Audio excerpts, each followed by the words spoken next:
Assalamualaikum, Football United, ringan amatiran ala gue. Langsung aja, kali ini gue mau ngobrolin soal masalah preview pertandingan antara Everton menghadapi Manchester United. Pertandingan yang di putaran pertama lalu kita tidak berhasil menang menghadapi Everton. Skor berakhir dengan 1-1. Kendatipun pada saat itu kita sempat unggul duluan ya, kalau tidak salah, kalau seingat gue di pertandingan tersebut. Cuman ya akhirnya kita harus puas dengan 1-1. Sempat unggul dulu kita melalui Anthony Martial, lalu disamakan oleh Andros Townsend melalui serangan balik yang cukup cepat. Anyway, sekarang keadaannya sudah berbeda. Pada saat itu tentu saja Everton ini dinakodai oleh Rafael Benitez. Sementara Manchester United masih dengan Ole Gunnar Solskjaer. Sekarang Everton sudah punya Frank Lampard, ya kan? Sementara Manchester United punya manajer interim Ralf Rangnick. Bagaimana gua melihat kemungkinan atau preview ya mengenai pertandingan yang akan tayang ini atau berlangsung hari Sabtu siang waktu Belanda, ini jam 1:30 ya. Jadi kalau di Indonesia 6:30 pas waktu buka puasa. Sekarang Manchester United ada di peringkat ke-7 dengan kekalahan Arsenal 3-0 menghadapi Crystal Palace. Ini membuka sedikit peluang, sedikit sekali menurut gue ya, bagi Manchester United. Tapi tetap Manchester United ini bersandar betul ya peluangnya di tim lain. Sementara Everton sekarang ini berada di peringkat ke-17 atau satu tingkat di atas zona degradasi. Kendatipun Everton ini masih menggenggam 2 pertandingan di tangan. Tapi menurut gua ini akan sangat rame ya, perebutan supaya tidak degradasi. Artinya perjuangan tim supaya bisa lolos dari degradasi. Ada Leeds, Brentford, Newcastle, Watford, Burnley dan juga Norwich. Menurut gua kesemuanya ini akan bersaing ketat. Nah, balik lagi ke Manchester United. Manchester United di pertandingan terakhir, kalau kita melihat atau dibandingkan ya, Everton dan juga Manchester United, paling tidak di 5 pertandingan terakhir bisa dilihat Everton ini hanya mampu memenangkan 1 pertandingan di kandang menghadapi Newcastle. Pertandingan yang menurut gue cukup penting karena Newcastle ini merupakan salah satu pesaing untuk bisa lolos dari zona degradasi. Sementara Manchester United memetik 1 kemenangan juga ya, 3-2 menghadapi Tottenham Hotspur. Lainnya seri dan juga kalah. Di pertandingan terakhir Manchester United ini bermain seri menghadapi Leicester 1-1, sementara Everton ini kalah 2-1 menghadapi West Ham.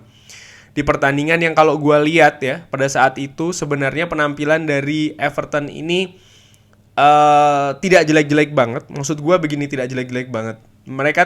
Mereka memberikan perlawanan kepada tuan rumah West Ham. Bahkan 2 gol West Ham itu tercipta, 1 gol melalui tendangan bebas dan 1 gol lagi melalui serangan balik yang cukup cepat dari Mikhail Antonio, yang kalau tidak salah tendangannya berhasil diblok oleh Jordan Pickford dan bolanya ke Bowen kalau tidak salah, yang gawang sudah kosong akhirnya mencetak gol kedua bagi West Ham. Everton sendiri di pertandingan menghadapi West Ham, pertandingan terakhir mereka tampil sebenarnya cukup bagus, ya lumayan lah, nggak cukup bagus tapi lumayan. Mereka sempat punya beberapa peluang, beberapa momentum, tapi sayang tidak bisa dimanfaatkan karena kurang tajam lini depannya. Dan ini berbanding terbalik dengan Manchester United ketika menghadapi Leicester, di mana Manchester United justru kesulitan di lini ofensifnya. Kenapa? Di babak pertama mencoba dengan false nine, tidak berhasil kalau menurut gue dengan amatiran. Di babak kedua ada perubahan di sana ya, tapi tetap tidak tajam di lini depan. Nah, menurut gua ini menjadi problem yang harus diselesaikan oleh Ralf Rangnick, harus bisa diatasi oleh Ralf Rangnick di Goodison Park nantinya. Ini gua ada head to head match ya, atau perbandingan head to head antara Manchester United menghadapi Everton. Di 5 pertandingan terakhir Manchester United tidak pernah kalah menghadapi Everton. Bahkan 2 penampilan terakhirnya itu di Goodison Park, Manchester United berhasil memetik kemenangan. Nah, balik lagi ke masalah lini depan Manchester United. Tentu saja kemarin menghadapi Leicester, Manchester United tampil dengan false nine. Kenapa? Karena seorang Cristiano Ronaldo tidak bisa bermain.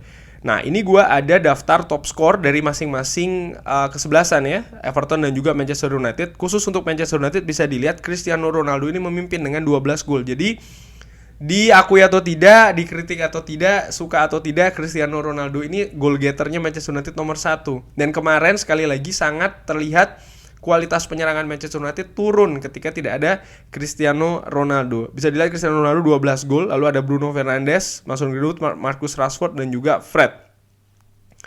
Sementara assist ya, Manchester United ini dibandingkan dengan pemain lain ya, Manchester United ini Pogba ya, itu yang paling tinggi.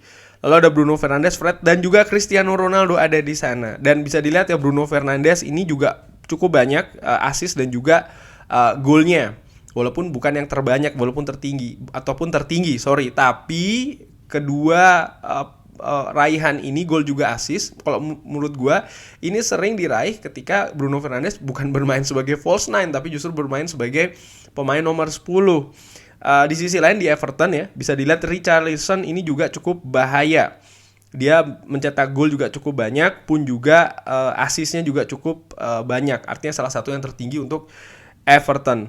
Ini first goal, bisa dilihat Cristiano Ronaldo yang terbanyak menyumbangkan gol pertama bagi Manchester United. Lagi-lagi perannya sangat krusial di lini depan. Dan menurut gua, maksud gua menyajikan data ini adalah untuk memperkuat ya ringan amatiran opini pribadi gua, argumen gua bahwasanya memang Cristiano Ronaldo memiliki peran yang cukup besar di lini depan dari Manchester United. Dan kalau Manchester United artinya mudah-mudahan sudah bisa bermain dengan Cristiano Ronaldo di depan ya. Itu harapan gue, karena sampai sekarang ini ketika gue bikin preview ini belum ada kejelasan. Yang pasti Edinson Cavani masih belum bisa dimainkan, dan kedua pemain ini menurut gue ya sama-sama mengisi pos depan lah. Kalau seandainya dua pemain ini tidak bisa main ya, maka tentu saja ini mengurangi dari sisi kuantitas lini depan dari Manchester United, yang pilihannya tentu saja tidak banyak. Kalau gue lihat ya siapa lagi kalau bukan Marcus Rashford. Dan gue harapkan sih mudah-mudahan Cristiano Ronaldo sudah bisa kembali, karena kemarin ini kan alasannya bukan cedera tapi sakit. Jadi mudah-mudahan sudah fit kembali. Nah, kalau berbicara soal masalah formasi langsung aja ya, gue pikir sih kembali Ralf Rangnick akan menggunakan 4-2-3-1. David De Gea di belakang. Back tengah duet gue pikir kembali lagi Rafael Varane dan juga Harry Maguire. Di sebelah kanan, nah di sebelah kanan ini menurut gue kemarin ketika menghadapi Leicester terlihat sekali Diogo Dalot ini tampil jelek ya. Sisinya bocor, lalu di babak pertama utamanya ini kontribusinya sangat minim ke penyerangan. Menurut gua ini bisa diganti dengan seorang Aaron Wan-Bissaka. Paling tidak Aaron Wan-Bissaka kalau menurut gua ringan amatiran memiliki sisi atau kualitas defensif yang lebih bagus daripada seorang Diogo Dalot. Nah, sementara Everton sendiri kalau gue lihat salah satu sisi terkuatnya justru di sebelah kiri, artinya sebelah kanannya Manchester United. Dan untuk meminimalisir diekspos di sisi kanan Manchester United, menurut gue Diogo Dalot yang sekali lagi kemampuan defensifnya kalau menurut gue di bawah seorang Aaron Wan-Bissaka ini bisa diistirahatkan dulu Aaron Wan-Bissaka yang dimainkan. Sebelah kiri kalau seandainya Luke Shaw masih belum bisa dimainkan, maka ya Alex Telles. Tapi kalau seandainya Luke Shaw sudah bisa, menurut gue Luke Shaw bisa diberikan kesempatan kembali. Pivot lini tengah menurut gue McTominay dan juga Fred. Di sebelah kanan menurut gue kemarin dipasang Elanga nyaris 90 menit ya kan. Ini pertandingan gue asumsikan Cristiano Ronaldo sudah bisa dimainkan, maka gue memilih untuk menempatkan siapa ya di sebelah kanan. Mungkin seorang, sebenarnya gue pinginnya sih Jadon Sancho, cuma kalau Jadon Sancho di kanan, sebelah kirinya Marcus Rashford berarti. Ya, karena Elanga sendiri menurut gue tampilannya tidak cukup impresif ketika menghadapi Leicester. Kontribusinya tidak secara konsisten terlihat di pertandingan, baik itu secara ofensif maupun juga secara defensif, artinya membantu pertahanan. Oleh karena itulah gue pikir mungkin Jadon Sancho bisa ditempatkan di kanan, sementara di kiri menurut gue coba Marcus Rashford ditampilkan di sayap kiri lagi, di sisi yang menurut gue salah satu sisi terkuat dari Marcus Rashford ketika dimainkan. Memang penampilannya, performanya masih belum kunjung membaik, tapi menurut gue bisa dicoba. Alasannya kenapa ada dua, untuk memberikan kesempatan ya, membangun kepercayaan dirinya dia. Nomor 2 adalah Ya, karena memang kedalaman squad kita tidak bagus, terutama di sisi penyerangan. Jadi menurut gua ya bisa diberikan ke Marcus Rashford dengan Elanga disiap-siapkan dari bangku cadangan. Bruno Fernandes di posisi nomor 10 dan di depan Cristiano Ronaldo. Itu dengan asumsi kalau Cristiano Ronaldo bisa dimainkan.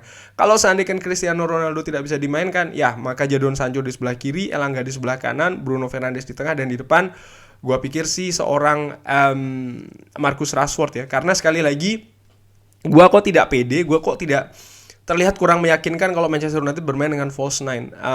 Tampaknya gua nggak tahu bagaimana formasi ini atau sistem ini dilatih di Carrington di lapangan latihan, tapi terlihat jelas di 2 pertandingan ketika Manchester United bermain dengan false nine itu tidak bermain dengan cukup bagus. Ketika menghadapi Manchester City juga demikian, ketika menghadapi Leicester City pun juga demikian. Jadi menurut gua ya sepertinya kita belum siap untuk memainkan sistem false nine ya.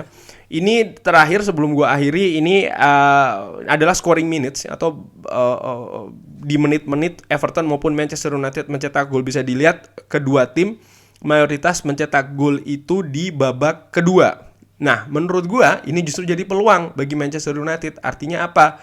Manchester United jangan seperti ketika menghadapi Leicester. Sekali lagi ya, Manchester United tidak konsisten bermain di 2 babak. Kadang babak pertama bagus, babak kedua jelek, ataupun juga sebaliknya. Gua berpikir Manchester United harus bisa mencuri gol di babak pertama, lalu setback di babak kedua. Kenapa? Karena gua menilai pasukan dari Frank Lampard ini dengan persaingan yang cukup ketat di zona degradasi, mereka pasti akan berusaha betul untuk bisa menang di Goodison Park. Ini sudah diperlihatkan ketika mereka menghadapi Newcastle, di mana mereka ini sanggup untuk bermain dengan semangat atau spirit yang habis-habisan. Dan justru ini yang menurut gue yang harus diwaspadai dari pasukan Frank Lampard. Mungkin bisa dikatakan secara teknis individu kualitas Manchester United masih lebih unggul daripada Everton. Tapi dari sisi kolektivitas, dari sisi agresi, dari sisi determinasi, dan utamanya nanti kalau mereka melakukan high press ya, ini sesuatu hal yang bisa dimanfaatkan oleh pasukan Frank Lampard, dan ini harus diantisipasi oleh pasukan dari Ralf Rangnick. Mudah-mudahan Manchester United bisa tampil tenang sehingga ya tidak teledor, bisa tampil fokus, dan menurut gua ini sangat penting supaya tidak kebobolan ya tidak kebobolan duluan menghadapi Everton, dan sebaliknya justru harus bisa mencetak gol duluan, utamanya di babak pertama. Mudah-mudahan itu bisa terjadi. Gua harapkan bisa memetik 3 poin karena pastinya akan lebih meningkatkan rasa percaya diri dari pemain Manchester United. Itu penting menurut gua ya, dengan segala sesuatu yang terjadi di tim. Untuk 4 besar sih menurut gua ya peluangnya sangat kecil sekali, tapi bagaimana Manchester United ini butuh kemenangan untuk menaikkan kepercayaan diri tim secara kolektif. Kurang lebih demikian. Bagaimana teman-teman, ada perkiraan formasi, perkiraan hasil? Drop di kolom komen. Terima kasih sudah menyaksikan. Jangan lupa like, sholat, dan juga subscribe. Wassalamualaikum warahmatullahi wabarakatuh.